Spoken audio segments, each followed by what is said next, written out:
topic which we are going to discuss about the biosignaling and intracellular signaling, that how the cell interact with each other and how a particular metabolism alters in the cell. As all of you know, at the molecular level we have the receptor. First of all, before we really detail of the biosignaling, we should know what is receptor and what are ligands. So we have ligands. What are ligands? Ligand can be any substance, like it can be hormone, it can be toxin, it can be neurotransmitter, or it can be any drug, obviously exogenously. So there are many types of ligands, any endogenous as well as exogenous substance which interact at the receptor. Like as we know, receptors are present on the cell surfaces or inside the cell. But first of all, what is receptor? The question is, what is receptor? Like we should know what is the receptor. Like if this is a receptor and here this is a domain. Actually receptor has a multiple domain.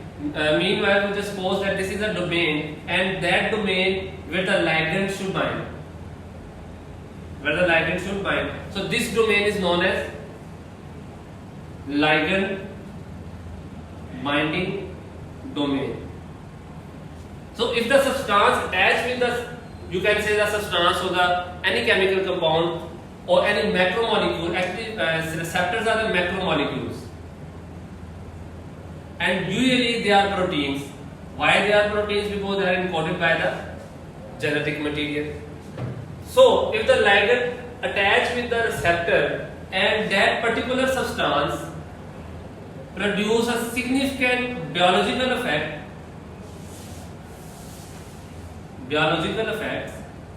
and produces a biological effect or any significant effect or alter the metabolism of the cell, so we can say this is a receptor. So what is a receptor? Receptors are the macromolecules from which the ligands should bind and produce any biological effect or any metabolism alter is a cell metabolism alter. Why I am very stressing on this topic, like what is receptor? Because we have the many plasma proteins. Like if this is a plasma protein and we know many of the drugs and toxins and hormones are attached with them. But plasma proteins don't produce a significant, we can say significant effect on the body or in the cell. So we cannot call the plasma proteins are acting as the receptor. So plasma proteins are not act as receptors, because if a hormone are attached with this, a substance attaching with this, but this is not producing a significant effect or biological effect or not altering the physiological composition or structural composition, so we cannot recognize them as a receptor. So up to now what we learned, that what is receptor and what are ligands. Ligands are the substances. It may be the hormone, toxin, neurotoxin, neurotransmitters and drugs or any other chemical substances endogenously as well as exogenously that attach with the or binds with the receptor, and receptor will producing a significant effect on the body. Now how many the types of the receptor? Broadly we classify the receptors in the two kinds. Like, okay, let me tell you what are the receptors we learned, and now how many types of, or we can say types of the receptors. Actually there are many types of receptors, but broadly we classify the receptors as only two types. Meanwhile, suppose this is a cell. Now if this is a cell, as all of you know, there are some substances which have high molecular weight and as well as polar. Substances which have high molecular weight as well as polar. And the substances also we have, like they have the small molecular weight and we can say non-polar comparatively, and we can say highly lipid soluble. Actually all of you know that biological membranes or the cell membrane or plasma membranes are made up of lipids, mostly lipids plus proteins also, and lipids are non-polar compounds. So if we talk about these substances that have the high molecular weight as well as polar, do you think that can pass the cell membrane easily? No. Like if this is a substance want to move inside a cell, it will not diffuse easily across the cell membrane. Okay. So we are talking about the high molecular weight and polar substances, including actually many peptide hormones. Many peptide hormones, and all of you know peptide hormone like we have LH, FSH, even progesterone and not progesterone, FSH, LH, luteinizing, etc. So peptide hormones have high molecular weight, so they cannot pass easily through the cell membrane. They will repel. And if you talk about the polar, so we have the catecholamines. Catecholamine. Later on, I will tell you what are catecholamines. Actually, epinephrine, norepinephrine, and dopamine are combinedly called as the catecholamines. Why they are catecholamines? Again, this is a question like what are catechol and what are amines. So catecholamines are polar, so they also cannot diffuse easily across the cell membrane. So for such substances, if they have to interact with the cell, they should have the receptors present on the surface of the cell. Because these substances cannot pass easily through the cell membrane, so such substances have the receptors on the cell surfaces. Like if this is a cell, your beautiful cell, and there is a receptor where these substances should bind. Now if we talk about such substances which have a smaller molecular weight and as compared to non-polar and high lipid soluble, such as we can say T3 and T4 and many steroids and even retinoids, derivative of vitamin A, they can easily cross the cell membrane. So their receptors should present inside the cell. Now inside the cell they might be present in the cytosol and they might be present in the nucleus. So now, what we have done up to now, there are the receptors. What are receptors? They bind, one has the binding domain. Now one has the binding domain, and then if the particular receptor bind with a particular ligand bind with the receptor, they produce a significant biological effect. We call it receptor. But if they don't produce any significant effect, we don't consider as receptor. Now then we will come to the point where what are the major classification of the receptor. Receptor might be on the surface of the cell and might be on the inside. Right. Now up to now we have learned what is ligand, what are receptors, and receptor we have seen that there are two types of receptors which is present on the surface of the cell and which are inside the cell. Now onward, I will just focus on the receptors which are present on the surface of the cell. Now we will see what are the receptors which is present on the surface of the cell. Like suppose if this is a cell and this is a plasma membrane. Now what are the receptors which are present on the surface of the cell? A major group of receptors, or we can say the proteins and major group of receptors are present which are look like this. I am drawing here that group of receptors and you will tell me what is this. This is ligand binding domain. Right. So the one group of class, there are the many receptors like that. Actually this group of class having the one binding domain which is extracellular part. This one, this is called ligand binding domain, which is outside of plasma membrane we can say, or which we can say the intracellular portion, interstitial portion we can say. And then there is a long peptide which is transmembrane, and then there is an intracellular component, or the we can say effector domain. Like look, this is a whole group of class. Actually one group of receptors belongs to this class. This class is known as you can see, this is look like many of you. This is look like many of you, like this is look like snakes. Actually you can say, oh, these receptors look like snakes. So this group of receptors are known as serpentine receptors. Another name for these receptors is that you can say the peptide, which is the long peptide transmembrane passing through and through the cell membrane 7 times. As you can see, 1, 2, 3 and 4, 5, 6, 7. Okay, 1, 2, 3, 4, 5, 6, 7. So this passing 7 times, so we can say 7 pass receptors. That are abundantly found in the body, 7 pass receptors. Or we can say another name also given by these receptors, which is G coupled protein receptors. G coupled protein receptors. I will tell you later that why we call them G coupled protein receptors, and these are the abundantly found and having the very clinical correlations with the body and affinity of the drugs, also with the pathological aspect is very important with the G coupled protein receptors. These are very important class. Now another group of receptors, as you know, life is not so much complex. Like every time you have to pass 7 times. A symbol is also present, like a receptor is something like ligand binding domain, and it has to only pass 1 time. And then again intracellular domain, and this intracellular domain is usually enzyme.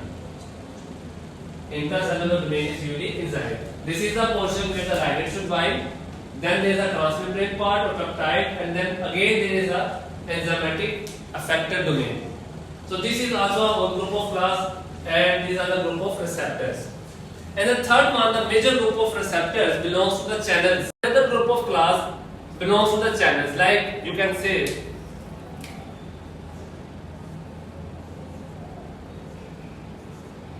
there is different peptides unite together, form the channels through which the substances pass in and out the cell, across the cell membrane. Actually, channels are mainly concerned with the electrical properties of the cell membrane. Electrical properties we will discuss in detail later, that how the cell maintains its electrical property, like what are the resting membrane potential and how resting membrane potential brought at the action potential. What are the different mechanisms and different parameters are involving in these two potential and electrical activities, and all these electrical activities are mainly depending upon this group of receptor, which is channel. And these are the peptide. Like this is a peptide. This is one peptide. Like this is one peptide. This is second peptide, and then we can say this is third peptide, fourth peptide, and fifth peptide. And these peptides put together to form the one channel through which the things across the cell membrane. So these are major group of cell surfaces receptor. Actually, in previously we discussed receptors are broadly classified in two kinds. The one thing is the receptor present on the surface of the cell. As you can say, this is on the surface of the cell, present on the cell membrane. And another group of receptors which are present inside the cell, I am not discussing about them. As these receptors belong to the inside. Like they are the might be possible that they are the cytoplasmic receptor, and they might be the nucleoplasmic receptors. So in onward discussion, now onward I would like to discuss about only these receptors. Actually, these are very important clinically as well as and pathologically. Why these receptors are important? Why these receptors are important? Because as we have the three domain. One is the ligand binding domain, another is the transmembrane part, and then another is the effector domain. Now let's come and talk about the serpentine receptors. Clear? Right. Previously we have discussed about what is receptor, and we have seen receptors are two types that are present on the surface of the cell and that are present inside the surface of the cell. And then we see that on the surface of the cell one is serpentine receptors. Also we call them 7-pass receptor. Also we call them G coupled protein receptor, GCPR. And then another group of receptors we have seen, they are the channels. Okay, channels are some channels are ligand operated channels. Some channels are ligand operated. What is meant by this ligand operated? Like this is domain. If a particular ligands attached with that, they will open. So we call them ligand operated channels. Another we have seen the channels may be the voltage sensitive. We can say voltage sensitive, like the electrical properties of the cell stimulated.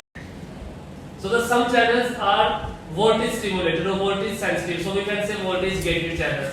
Or some channels are all the time leaky channels, all the time open. So we can say leaky channels. So in channels we have seen that there is a voltage gated channels, there might be the ligand operated channels and there are the leaky channels. Another group of class we are seeing one pass receptors.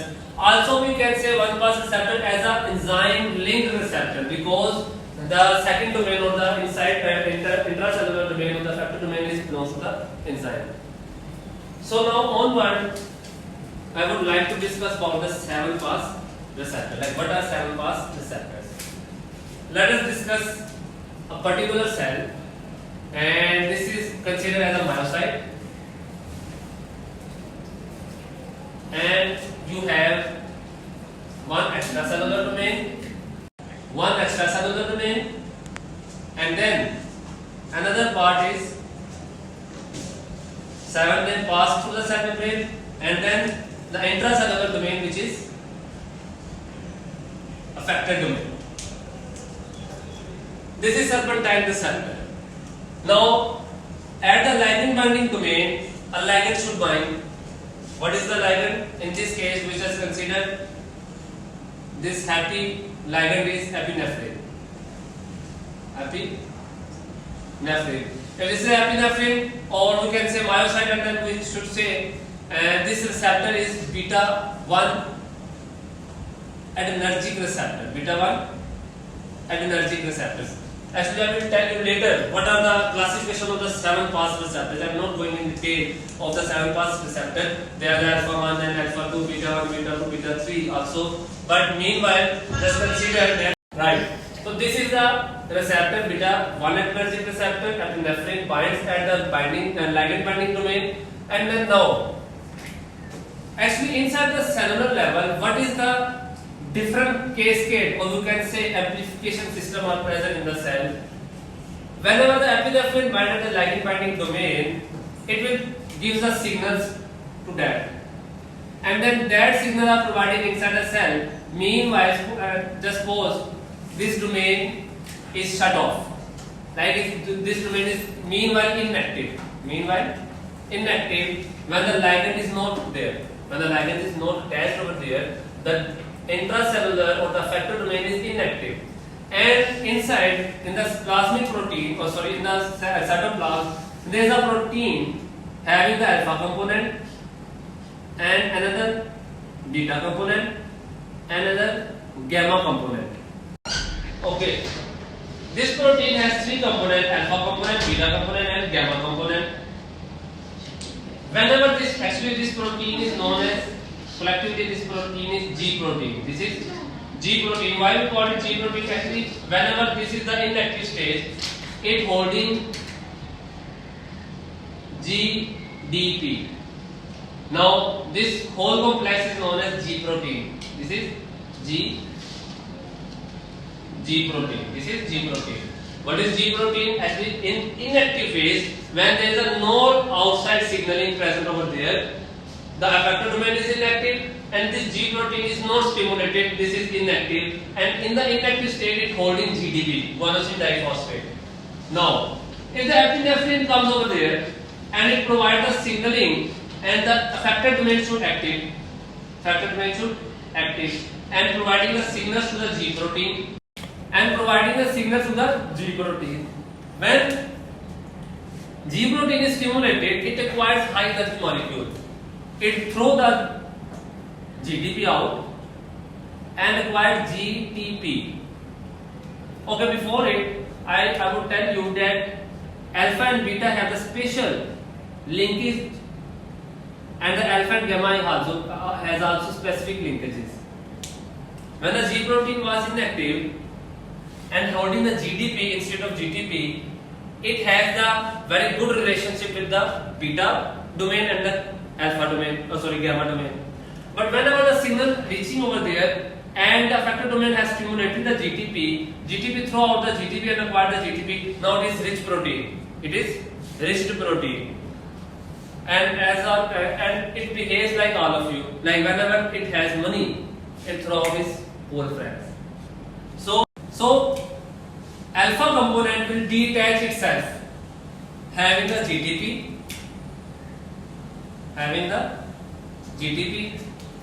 and the beta and gamma domain should separate. Now the alpha protein is having rich component. Now up to now what we have seen that epinephrine has to become provide the signal and the factor domain stimulated the G protein. G protein firstly they attach the GDP as to the low active low energy molecule, and whenever the signal providing to the GTP a G protein alpha component throughout the GTP and acquire the GTP high energy molecule. As soon as it acquires the GTP, it will break the relationship with the beta and gamma domain. Now it is solely and alone moving in the cell. Now in the plasma membrane there is another protein, very important, another domain, another protein present in the plasma membrane which is adenylate cyclase, which is very clever protein. It has one domain where this rich alpha rich component should bind. So this alpha will bind over there. Now what happened up to now? G protein is stimulated, GDP throughout, GTP acquired, and the alpha component has to be separated from beta and gamma unit, and alpha with GTP bind with the adenylate cyclase. Now what adenylate cyclase? Adenylate cyclase when bind with the or stimulated by the alpha protein or alpha component of the G protein, it will give the signals and start working and converting ATP to cyclic AMP. Adenylate cyclase will converting ATP into the cyclic AMP. So we can say under the epinephrine action, all this cascade increasing the activity of the adenylate cyclase, which increasing the concentration of the cyclic AMP in the cell. Before, the doctors or the scientists don't know that, only know that epinephrine is the first messenger and that cyclic AMP is the second messenger. They don't know about the molecular machinery involved in all this cascade or amplification system, but now we have known very well about these mechanisms, that how the cyclic AMP increases in the cell, because it has very important functions. I should increase the length of the cell, like what actually is done now. Okay, now whenever the alpha component attached with the adenylate cyclase increases the activity and converting the ATP into the cyclic AMP. It is very clever. It has one another domain. It has one another domain. Actually, in alpha unit, there is intrinsic factor, intrinsic enzymatic activity inside the cell, inside the domain. There is a intrinsic activity, and this adenylate cyclase stimulates this intrinsic activity, and this intrinsic activity, this is the enzyme GTPases. This enzyme catalyzes the GTP and throw out the GTP out, and again alpha component lack GTP and acquired GDP.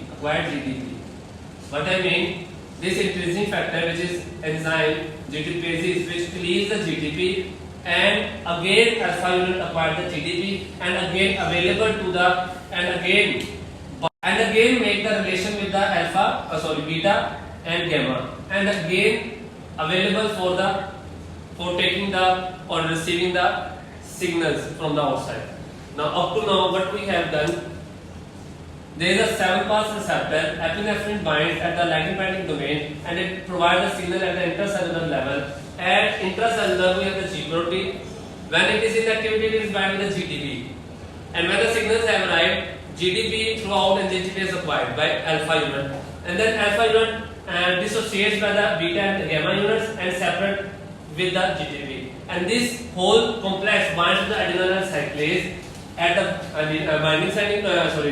binding domain and stimulate the adenylate cyclase. After that, adenylate cyclase increasing the concentration of cyclic AMP by breakdown the ATP into the cyclic AMP. Meanwhile, this increasing the concentration of the cyclic AMP, adenylate cyclase stimulate the intrinsic. Adenylate cyclase stimulate the intrinsic component of the alpha component, which is enzyme GTPases, and GTPases clear the GTP, and again alpha unit acquired by the GDP and makes the bond with the beta and gamma, and again available for the receiving further stimulus. Now what cyclic AMP does in the cell? Cyclic AMP increases increases its concentration and it will active. It will active another important protein, group of protein. Okay, I will tell you the name after that. What is this protein? This protein has many functions and have very important function in the cell. Actually, this protein what does? It has three main functions. Mainly, it will phosphorylates. It will phosphorylates. Phosphorylates means adding the phosphate. It will phosphorylate the different proteins. Phosphorylate the different proteins like. If this is an enzyme,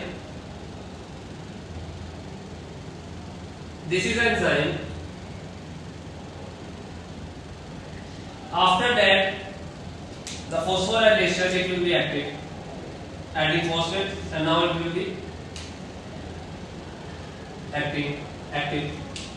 So it will phosphorylate the enzymes as well. Now it will also phosphorylate the transcription factor.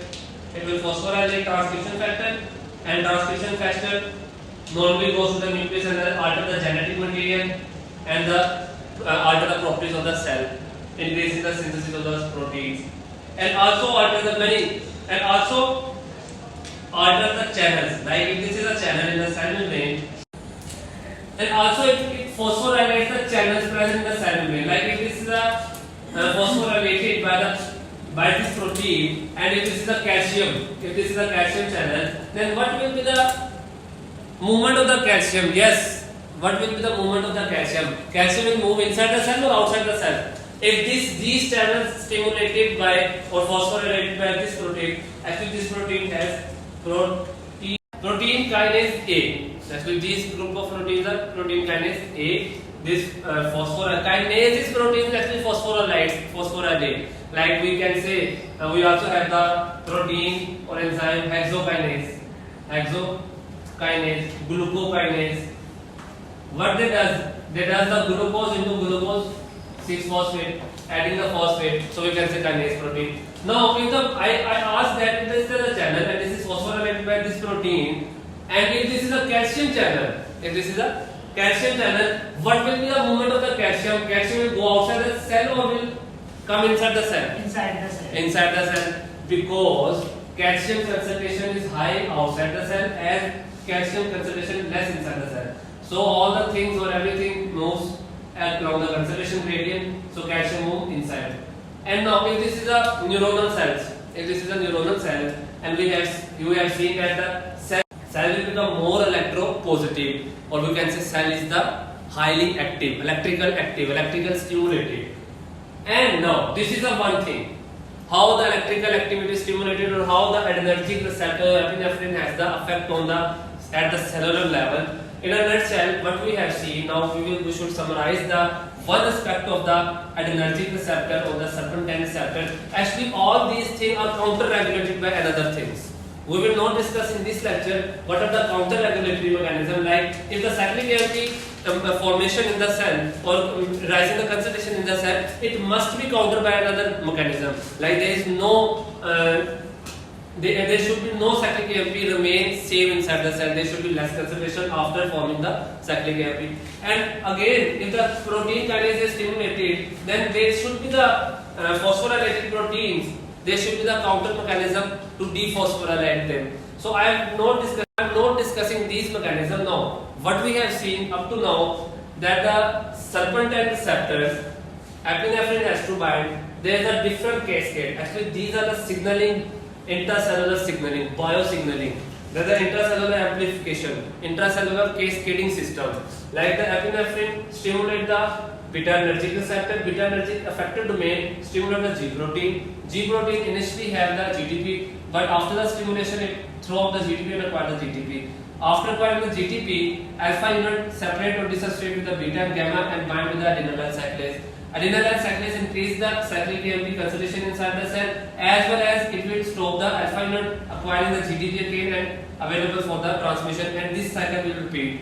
And now what is here done? Cyclic AMP increases and stimulate the protein kinase A proteins or phosphokinase A proteins. We can say which phosphorylate the different proteins, which alters the function by phosphorylating the proteins, transcription factor as well as channels. Again, I will say these all mechanisms are counter-regulated by different mechanisms. I will not discuss in this lecture. Inshallah, we will discuss in detail in later. And also we will see the one-pass receptor and the channels as well. Thank you.